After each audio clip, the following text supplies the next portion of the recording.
কুমিল্লা দক্ষিণ জেলা বিএনপির জনসভায় মিছিল নিয়ে সোহানা সুলতানা শিউলির অংশগ্রহণ।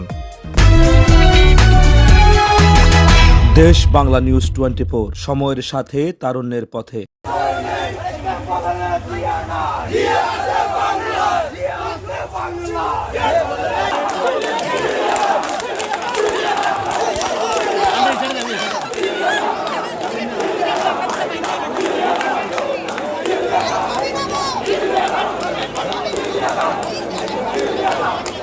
কুমিল্লা দক্ষিণ জেলা বিএনপি কর্তৃক আয়োজিত দ্রব্যমূল্যের ঊর্ধ্বগতি, আইন শৃঙ্খলার অবনতি ও দ্রুত সময়ের মধ্যে জাতীয় সংসদ নির্বাচনের দাবিতে মঙ্গলবার দুপুরে কুমিল্লা দক্ষিণ জেলা কার্যালয়ে জনসভা সফল করার লক্ষ্যে কুমিল্লা 10 সংসদীয় আসন বিএনপির মনোনয়ন প্রত্যাশী সোহানা সুলতানা শিউলি বিশাল মিছিল নিয়ে অংশগ্রহণ করেন।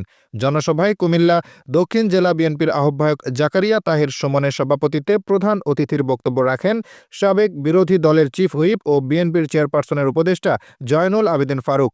প্রধান বক্তা ছিলেন কেন্দ্রীয় বিএনপির সাংগঠনিক সম্পাদক অধ্যক্ষ সেলিম ভূঁইয়া। সোহানা সুলতানা শিউলি বলেন, বাংলাদেশ জাতীয়তাবাদী দল বিএনপি কুমিল্লা দক্ষিণ জেলার আয়োজনে আজকের জনসভা সফল করার লক্ষ্যে নাঙ্গলকোট সদর দক্ষিণ লালমাই উপজেলা থেকে যে সকল নেতৃবৃন্দরা মিছিল নিয়ে আমার সাথে অংশগ্রহণ করেছেন সকলকে আমার পক্ষ থেকে আন্তরিক ধন্যবাদ ও কৃতজ্ঞতা জানাই। পাশাপাশি আজকের জনসভায় যারা সার্বিকভাবে শ্রম গান দিয়ে প্রোগ্রাম সফল করেছেন তাদেরকেও ধন্যবাদ জানাই। পরিশেষে একটি কথা বলতে চাই, আমি একজন বিএনপির নগণ্য কর্মী। আমি নাঙ্গলকোট লালমাই সদর দক্ষিণবাসীর সেবা করতে চাই ইনশাআল্লাহ। আমি আপনাদের শাসক নয়, সেবক হতে চাই।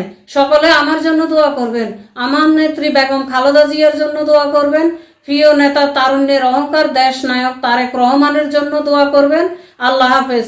বাংলাদেশ জিন্দাবাদ, বাংলাদেশ জাতীয়তাবাদী দল বিএনপি জিন্দাবাদ, শহীদ জিয়া ওমর হক, বেগম খালেদা জিয়া জিন্দাবাদ, তারুণ্যের অহংকার দেশ নায়ক তারেক রহমান জিন্দাবাদ।